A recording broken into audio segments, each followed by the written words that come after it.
Hello, citizens of YouTube land. Hey.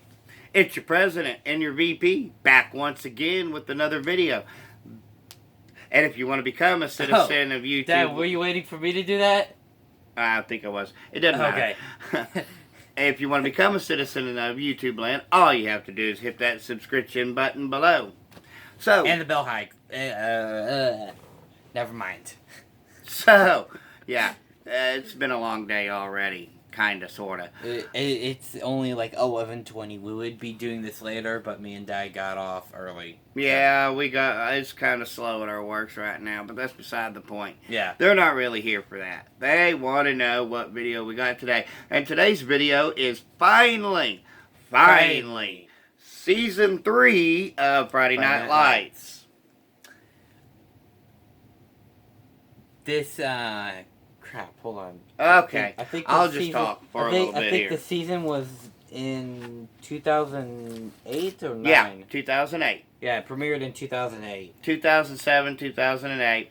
Because... if you've seen our other two season reviews, then you already know the names of the cast. But we had a couple of new additions this year. D.W. Moffat plays Joe McCoy, and Jeremy Sumpter plays J.D. McCoy. And they are basically the two villains in this season. Joe McCoy has a lot of money and he specifically selects Dylan for his kid J.D. to play football for. And at first, it seems like he has well intentions. I'll just keep talking while he does whatever he's doing over here, guys. I'm looking up when the season premiered, okay? Okay. Yeah, so we want to try to get our facts straight here. One other good thing to at least announce is that this season had very favorable reviews. Now, if you had tuned into our last review for Season 2... you'll understand that Season 2 wasn't as good as it could have been because, fun fact, there was a writing strike at the time, so that season was cut in half.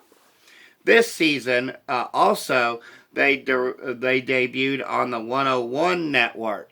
Yeah, which was like a new network at the time because ABC, or NBC, my mistake, NBC were going to basically cancel the show after the disastrous second season. Due to low ratings and whatnot. Yeah, but then the 101 network picked up the show, and they said, we'll run it, and then NBC would then run this third season as basically just a network thing, and that's how it worked for the rest of the series. You know, and it kind of falls in line a little bit with another favorite show of mine, which maybe we'll do in the future, Chuck, which was a sci-fi comedy series that was in danger of the same thing after the second season.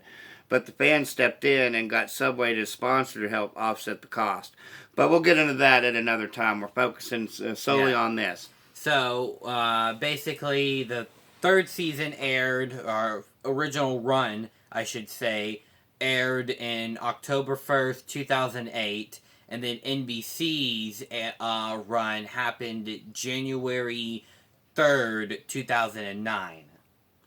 Yeah, so you could have gotten it a little bit early. As I said, this season rebounds quite a bit from the second season. Yeah. There are several storylines that are really not mentioned too much. Either that or they just briefly reference. Like the kid Santiago is not in this season. Yeah. He's basically ignored completely. He was one of the better parts of Season 2, if I'm going to be honest. Yeah, he kind of was. He was one of the better storylines of Season 2. And they mentioned that Landry and Tyra had dated during that summer, but were broken up by the beginning of the season there. And as I had said, there's a fresh new upstart, J.D. McCoy, and he's got a pretty big ego. But it's not really shown at first, but you could definitely tell that his dad controls him completely.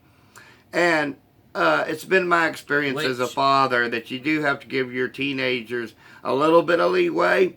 Not too much, of course, but a little bit. Which, by the way, I would like to mention the fact that Coach Eric Taylor majorly messed up in this season because he benched his starting senior quarterback That's for true. a majority of the season. Because they were basically needed to win football games. You guys have to remember that Dillon is a town that lives and dies by their football teams. They expect to go to state every single year. Which is kind of like the original town, Odessa, from the book and the real life town that the series is based off of, which is Odessa, Texas. And every single year they expect its star high school, which is Premium High, to go to state every single year because its football program is that good. Now we do get some closure on Smash Williams. He starts off the season basically as like the new manager, basically, of the Frosty Freeze or whatever it was, the Alamo Freeze. Yeah, it's the Alamo Freeze, and it's basically the hangout for the teens. Yeah. He starts out basically as the manager because his football career is basically over. But Coach Taylor won't let that slide, and he pushes him and pushes him and pushes him and gets him to improve. And finally, he gets him into Texas A&M, where he starts to really shine throughout the rest of the season because they show like clips of his games where he's moving forward. And as he had said, Matt Saracen gets benched and he attempts to try to quit the team entirely because he has a big falling out with Coach Taylor over it because naturally he looks at Coach Taylor as a father figure. Yeah, because his own father is still in Iran. He ran back to Iraq. Iraq, yeah. And so as a result, he has a big falling out and they put J.D. McCoy in that spot. Now, JD also has some severe anger problems that are shown in the state championship game. And this show deals heavily with topics that don't get talked about even today that much, such as, there's several instances of extramarital affairs and stuff going on. There was that storyline with Buddy Garrity and him kind of having an extramarital affair, which led to a breakup. And at this point, Lila is back living with Buddy, and she is dating Tim Riggins, and we kind of see the development of their relationship. And another big storyline is the idea that Tim Riggins is going to be able to go to college, which he manages to do, the fictional San Antonio State University. Yeah. He's going to be going there. It doesn't really work out, and we'll explain why when we finally get to season 4.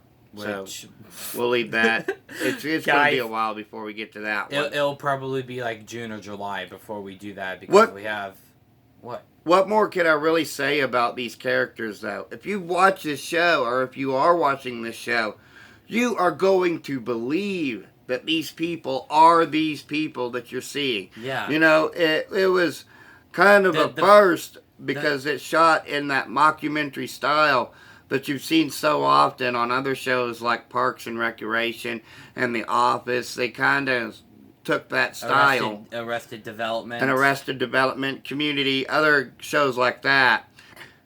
Always Sunny in Philadelphia, I think, is another one that kind of does that. Yeah, it does that a lot. So they kind of took that style, and it was pretty revolutionary at the time. But as I said, you really believe that these actors are these people and that they're in this small town Texas, setting. Yeah, if I remember correctly, it was Friday Night Lights that was actually the first show to use that style. It may very well have been. And then The Office kind of borrowed it. Well, I think The Office is originally a British TV show that was transplanted to America. America basically made a remake of the British Yeah, TV which show, I don't The know. I'm not Office. really an Office fan. I don't know if we'll really do that one or No, not. I don't think so.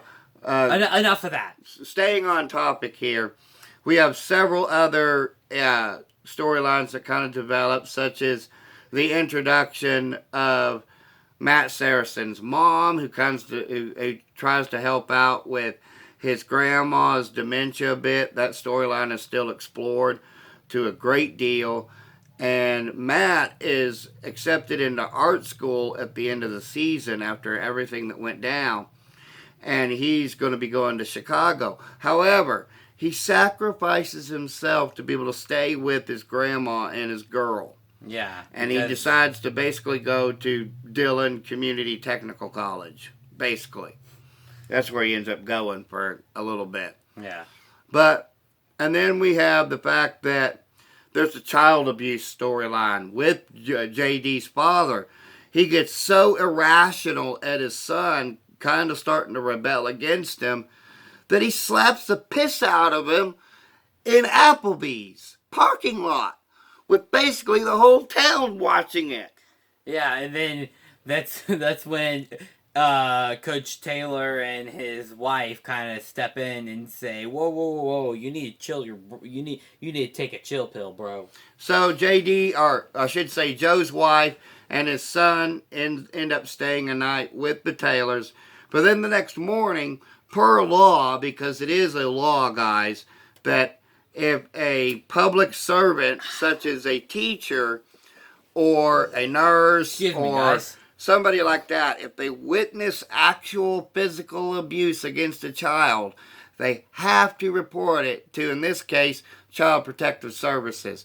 It's called other things elsewhere, but in this case, it's called Child Protective Services in Texas. Or CPS, and here in Missouri, we have our own. It's called CPS. FSD, Family Support Division, here in Missouri, where we live.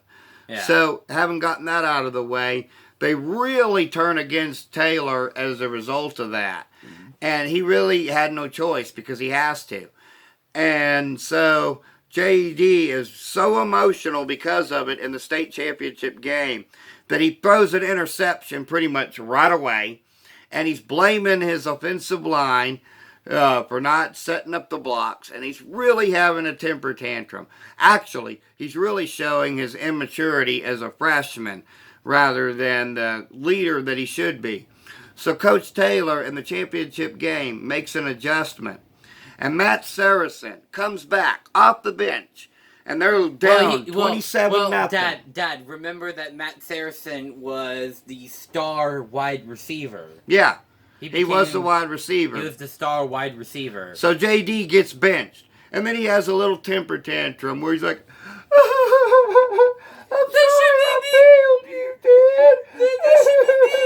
And his dad's all, it's okay, son. I understand. You did the best you could. So anyways, haven't done my horrible impression and gotten it out of the way there. They're down 27-0 at the halftime. And Coach had made the change. And so Matt Saracen comes from wide receiver back to his old position. Him and Tim Riggins start running the show here, guys. With their power I formation that they're pretty much known for, up until the fact that they go to a spread offense to better suit J.D. McCoy. Well, that's not what Taylor had really built his reputation on in the first place. So, as he said earlier, you don't really bench your senior starting quarterback, especially in his last season. You don't do that.